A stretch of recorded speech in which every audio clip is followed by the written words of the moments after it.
That was great. My remarks are pretty short. I'm Fyfe Symington. In 1997, during my second term as governor of Arizona, I saw something that defied logic and challenged my reality. I witnessed a massive delta-shaped craft that silently navigated over the Squaw Peak area in North Phoenix in the evening, and it was truly breathtaking. To my astonishment, it appeared to be a solid structure. It was huge. It had a very distinctive leading edge with huge embedded lights in it, and it was just traveling quietly, made no sound, through the Arizona night sky. I still don't know what it was.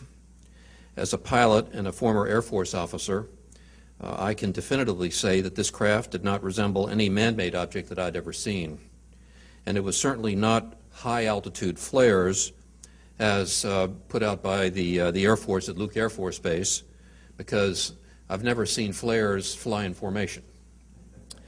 The incident was witnessed by hundreds, if not thousands, of people in Maricopa County and in southern Arizona, and my office was besieged with phone calls from very concerned citizens. The growing hysteria intensified when the story broke nationally, and so I decided to lighten the mood of the state, and I called a press conference where I dressed up my chief of staff in a Martian outfit. It was meant to be a spoof, a good-natured spoof. That worked. We managed to lessen the sense of panic at the time, but I also upset quite a few of my constituents. Well, I'd like now to set the record straight. I never meant to ridicule anyone. My office did make inquiries as to the origin of the craft, but to this day they remain unanswered. Eventually, the Air National Guard claimed responsibility, stating that their pilots had been dropping flares.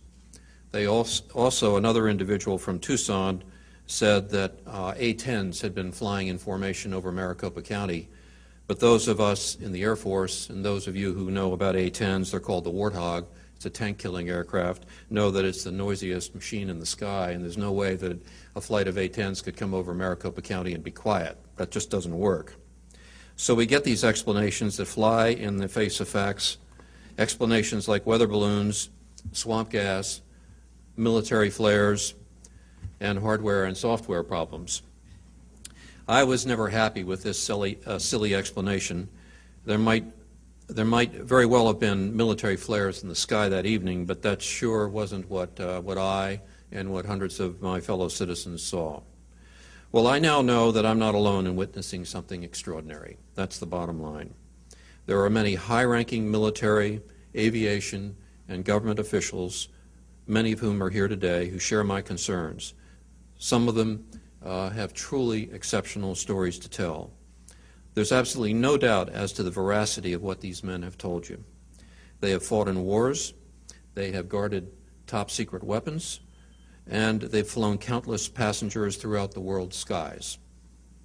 Incidents like these are not going away. 1 year ago, Chicago's O'Hare Airport experienced a UFO event that made national and international headlines. Pilots and many other airline employees observed a metallic-looking disc hovering over the United Airlines terminal for several minutes, and then it shot straight up into the sky, cut a hole in the sky, disappeared. The FAA apparently did not investigate, dismissed the sightings as weather.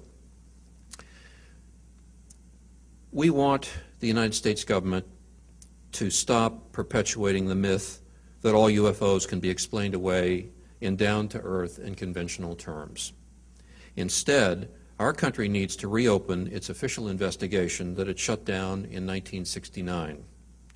The United States government can no longer shun an international dialogue about this phenomenon, and we invite the government to work in cooperation with countries as represented on both sides of me here today. When it comes to events of this nature, dealing with the great unknown, we deserve, I believe, more openness and a serious pursuit of the facts by our government. Thank you very much.